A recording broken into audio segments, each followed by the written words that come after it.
হে everyone, কেমন আছো তোমরা সবাই? আশা করছি তোমরা সবাই খুব ভালো আছো। আমরাও খুব ভালো আছি। দেখো আমি এখানে ফ্রেশ হয়ে চলে এসেছি রেডি হব বলে। আর এই যে আলমারি খুললেই না আমি সব সময়ের জন্য কনফিউজড হয়ে যাই আমি কি পরবো। তো প্রথমে ভেবেছিলাম একটা শাড়ি পরবো, বাট সূর্যি মামার এত ভালোবাসা দেখে না আমি শাড়ি থেকে সোজা শিফট করে গেছি চুড়িদারে। তো যাই হোক, একটা খুঁজে পেতে একটা চুড়িদার গলিয়ে নিয়েছি। আর এই ঘোড়ার লেজের মতন চুলটাকে নিয়ে যে আমি কী করবো কিছু বুঝতে পারছিলাম না। ওই পাকিয়ে বুকিয়ে একটা ক্লিপ দিলাম, দেখলাম যে না ঠিক আছে, ভালোই লাগছে, তো রেখে দিলাম। তারপর আর কি, মেকআপ আর্টিস্টের মতন মেকআপ তো আমার দ্বারা হবে না, তাই থোপাথুপিটা কিন্তু আমি বেশ ভালোই পারি, তো সেটাই করছি। আর এখানে দেখো ভূতের মতন আমি এখানে পাউডার লাগিয়েছি মুখে। যাই হোক, সেটাকে ঘষে যা হোক করে একটু ফর্সা করে নিলাম নিজেকে। আর তারপর সুন্দর করে একটু লিপস্টিক পরে নিলাম। আর যেটা ছাড়া বিবাহিত মেয়েদের তো কিছুই না, সেটা হচ্ছে সিঁদুর, তো সেটা তো পরতেই হবে। এটা পরলে একটু বেশি সুন্দর লাগে মেয়েদের। তো যাই হোক, তো তারপরে আর কি পুরো ফুল রেডি হয়ে একদম ভাতে মিষ্টির ব্যাগ নিয়ে বেরিয়ে পড়েছি। খুব তাড়াতাড়ি যাচ্ছি কারণ অনেকটা বেশি লেট হয়ে গেছে। আর না না না না, আমি একা কোথাও যাচ্ছি না, আমার সাথে মামনি বাপিও যাচ্ছে। বাট বাপি টিকিট কাটবার, মামনির পায়ে ব্যথা, তো তাই আমি বললাম তোমরা একটু এগিয়ে যাও, আমি যতক্ষণ যাচ্ছি। তো জানি না ট্রেনটা পাবো কি না, ট্রেনের একদম টাইম হয়ে গেছে। তো আমি প্রায় এক প্রকার ছুটতেই আসছি। আর এত কষ্ট হচ্ছে না গরমে, যেটা বলার কথা না, অতিরিক্ত কষ্ট হচ্ছে। আর এই যে ওভারব্রিজে আমি উঠে গেছি, তখন দেখি খবর হচ্ছে, আর ওই যে ওপরে ওভারব্রিজে মামনি দাঁড়িয়ে আছে আমার জন্য। তো কোথায় যাচ্ছি তোমাদের তো বলা হয়নি, পুরো ভিডিওটা দেখতে থাকো, তাহলেই বুঝতে পারবে কোথায় এসেছি। আর এখানে ট্রেন ধরবো বলে বসে আছি আমরা। হ্যাঁ ঠিকই ধরেছো, নবগ্রাম এসেছি। তো মামনি বাবিকে টোটো করে পাঠিয়ে দিলাম বাড়িতে। আর এখানে দীপ একটা কাজে গেছিলো, তো সোজা একদম ডাইরেক্ট বাড়িতে না ঢুকে চলে এসছে প্ল্যাটফর্মে। তো আমাকে নিয়ে এখানে দ্বীপের আবদারে একটু ফুচকা খেলাম রাস্তা যেতে যেতে, ফুচকাটাকে দেখে। আর বাড়ি পৌঁছে গিয়ে দেখি মা এখানে আমার ফেভারিট থামস আপ ঢালছে। আমি তোকে আগে দেবো না, তুমি জামাইকে আগে দিতে হয়। কাকা বলিস না, না বলিস না। আচ্ছা তুই চ। না না কিছু বলবে না। কোথায়? আরে বাবা,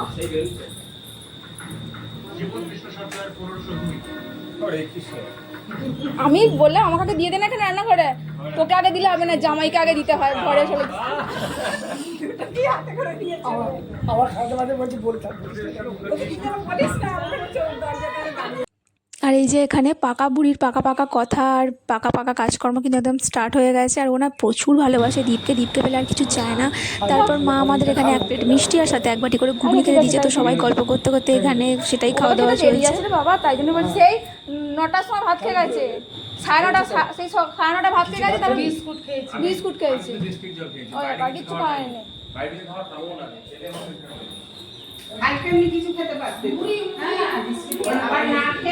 আর আমি এদিকে করছি পোলাও রান্না। না না না না, সব রান্না একদমই আমি করছি না, মা সমস্ত রান্না কমপ্লিট করে রেখেছে। কী কী রান্না হয়েছে সেটা তোমাদের পরে দেখাচ্ছি। আর এখানে আমি পোলাওটা রান্না করে নিচ্ছি, তো পোলাওটা রান্না হয়ে গেলে তোমাদেরকে দেখাবো, তোমরা জানিও কিন্তু কেমন হয়েছে। আর এই যে ইনি আমার পিছন সব সময়ের জন্য রয়েছেন কিন্তু। আজকে গান চালিয়ে নাচছিলিস তো মনে হলো না, বিছানা শুধু গানটাই শুনছিলিস। এই যে এই ভদ্রমহিলার খ্যাপামো দেখতে দেখতে না পুরো সময়টাই কী করেছে কেটে যায় আমি নিজেও বুঝতে পারি না। প্রচণ্ড ভালোবাসি, আর খুব মিসও করি ওকে ঘুরাতে থাকলে। আর দিয়ে ওইগুলোকে সব দিয়ে দিলাম।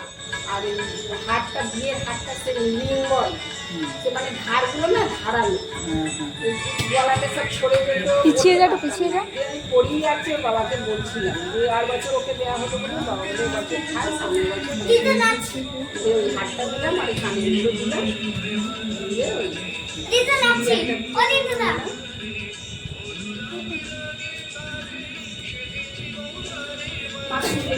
দেখেছো মায়ের মধ্যে খ্যাপামো করছে। ব্যস্ত হচ্ছিল। আর এই যে উনি সব ধরনের এরকম খ্যাপামো করে যাবে না, সেগুলো সব ওর দীপদাদাকে সহ্য করতে হবে। আর এই যে এমন এক ভদ্রমহিলা, ওনার নাকি দাঁতে ব্যথা হচ্ছে নাচতে কোনো মানে হয় বলো তো? যাই হোক গে, তো ওর এইসব খ্যাপামো দেখতে দেখতে সময়টা কাটছিল। আর মামনি বাপি গেছে বাপির সাথে ওদিকে বাড়িগুলো ঘুরতে। আর দেখো ভদ্রমহিলা একা লুকিয়ে আমাকে নাকি নকল করছে। দিতে যাব দুপুর বেলাতে, ডেকে নিয়ে বাঁশির সুরে আমায় যদি চা।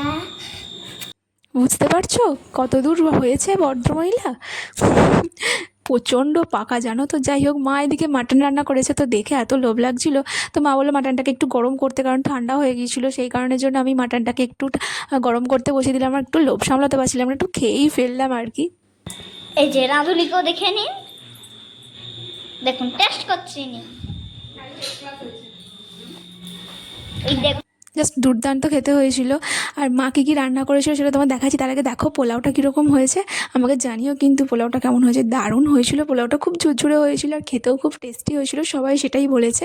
আর যাই হোক গে, তো নবগ্রাম এলে না সবাই মিলে এরকম মজা করতে করতে আড্ডা মারতে মারতে না সময়টা খুব তাড়াতাড়ি চলে যায়, মনে হয় যেন এই তো এলাম, এক্ষুনি বাড়ি চলে যেতে হবে। তো যাই হোক, এখানে তারপরে সবাই খাওয়া দাওয়া করতে শুরু করে দিলাম। আর মামনি যেহেতু নিরামিষ খাবে তাই মামনি এদিকে মানে একা বসেছে, আর বাকি সবাই আমরা এদিকে খেতে বসেছি ডাইনিং টেবিলের মধ্যে। এখানে বাপি খাচ্ছে, এখানে দীপও খাচ্ছে, ঘুটু তো দীপদাদার সাথে সব সময়ের জন্যই রয়েছে। একটু খাবে না ভাই, একটু খাবে না? কিছু একটা খানা, একটা সন্দেশ খানা। পোলাওটা ঠিক আছে গো? দই খেলাম, সব উল্টো পাল্টা দিয়ে দিয়েছিস তো। ও দিতে এইটা ঘটু হ্যাঁ, তোরটা নিয়ে আসি। আমি এখন খাবো না, ওদিকে খাবো একটু পরে। আমি দইটা খাই। সবাই তো এখানে বেশি বেশি করে খেতেই পাচ্ছিল না, বাবা তো একদমই অল্প খেয়েছে, কারণ এবারে যখন ঘুরতে গেছিলো না তখন সবাই একটু একটু খেতে দিয়েছে, তার জন্যই আমি আর কি। একটুখানি খাওয়াবি, একটুখানি খাও, আমি একা একা খাবো ভাই। আর আমরা সবাই খাচ্ছি, মা বাবা ভাই তো পরে খাবে, কারণ আমরা বেরিয়ে যাবো বলে তাড়াতাড়ি খাচ্ছি, তাই ওদেরকে একটু করে না খাইয়ে দিলে হয় বলো, তাই ওদেরকে একটু করে খাইয়ে দিলাম। আর কী কী মেনু হয়েছে তোমাদের তো বলাই হয়নি, চলো দেখাই তোমাদের কী কী মেনু হয়েছে। হয়েছে পোলাও, তার সাথে কষা কষা আলুর দম, তার সাথে ছানার ডালনা আর মাটন, স্যালাড আর দই। তো মামনি যেহেতু নিরামিষ খায় তাই স্পেশালি ছানার ডালনা আর আলুর দমটা হয়েছিল, আর আমাদের সবার জন্য মাটন কষা হয়েছিল। তো জাস্ট ওয়াও লেগেছে আমার পুরোটা খেতে, খুব জমিয়ে বসে সবাই মিলে খেয়েছি। তো তোমাদের এই ভিডিওটা কেমন লাগলো আমাকে জানিও, যদি ভালো লাগে প্লিজ লাইক করে দিও, শেয়ার করে দিও, চ্যানেলটাকে সাবস্ক্রাইব করতে ভুলো না। দেখা হবে নেক্সট ভিডিও।